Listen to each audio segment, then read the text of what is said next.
കേരള രാഷ്ട്രീയത്തിൽ വൻ ഭൂകമ്പം. പിണറായി വിജയന്റെയും ഇടതു മുന്നണിയുടെയും ഉറക്കം കെടുത്തിക്കൊണ്ട് ജോസ് കെ മാണി പുതിയ കരുനീക്കങ്ങൾ ആരംഭിച്ചിരിക്കുകയാണ്. കേന്ദ്ര സർക്കാരിനെതിരെ മുഖ്യമന്ത്രിയുടെ നേതൃത്വത്തിൽ തിരുവനന്തപുരത്ത് നടന്ന കനത്ത പ്രതിഷേധ പരിപാടികളിൽ നിന്ന് ജോസ് കെ മാണി വിട്ടുനിന്നത് വെറും ഒരു അസാന്നിധ്യമല്ല, മറിച്ച് ഇടതുപക്ഷത്തിനുള്ള കനത്ത പ്രഹരമാണ്. LDF മാസങ്ങളോളം പ്രചാരണം നടത്തി സംഘടിപ്പിച്ച ഈ സമരപന്തലിൽ ഘടകകക്ഷി നേതാവായ ജോസ് കെ മാണിയുടെ കസേര ശൂന്യമായി കിടക്കുന്നത് എന്തിന്റെ സൂചനയാണ്? കാര്യങ്ങൾ വ്യക്തമാണ്. തദ്ദേശ തെരഞ്ഞെടുപ്പിലെ ദയനീയ പരാജയം കേരള കോൺഗ്രസ് എമ്മിനെ നടുക്കിയിരിക്കുകയാണ്. കാലങ്ങളായി പാർട്ടിയുടെ ഉരുക്കുകോട്ടയായിരുന്ന മുനിസിപ്പാലിറ്റികൾ വരെ കൈവിട്ടുപോയി. പാലായിൽ പോലും അടിതെറ്റിയതോടെ CPM-ഉമായുള്ള ബന്ധം തങ്ങളുടെ അടിവേര് ഇളക്കുന്നു എന്ന് ജോസ് കെ മാണി തിരിച്ചറിഞ്ഞു കഴിഞ്ഞു.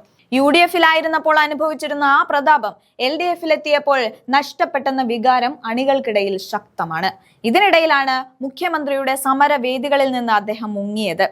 ഏറ്റവും ഞെട്ടിപ്പിക്കുന്ന വിവരം മറ്റൊന്നാണ്. സമരപന്തലിൽ ജോസ് കെ മാണിയെ കാണാതായതോടെ മാധ്യമങ്ങൾ അദ്ദേഹത്തെ ബന്ധപ്പെടാൻ ശ്രമിച്ചെങ്കിലും ഫോൺ സ്വിച്ച് ഓഫ് ആയിരുന്നു. അദ്ദേഹം എവിടെയാണെന്ന ചോദ്യത്തിന് മന്ത്രിമാരുടെ ഓഫീസുകളിൽ നിന്ന് പോലും കൃത്യമായ മറുപടി ലഭിച്ചില്ല. ദുബായിയിലോ ഡൽഹിയിലോ ആണെന്ന അവ്യക്തമായ മറുപടികൾക്ക് പിന്നിൽ വലിയൊരു രാഷ്ട്രീയ നാടകമുണ്ടെന്ന് ഉറപ്പാണ്. ജോസ് കെ മാണിയെ ഫോൺ വിളിച്ചിട്ട് കിട്ടുന്നില്ല. അദ്ദേഹം എവിടെയാണെന്ന് ആർക്കും അറിയില്ല.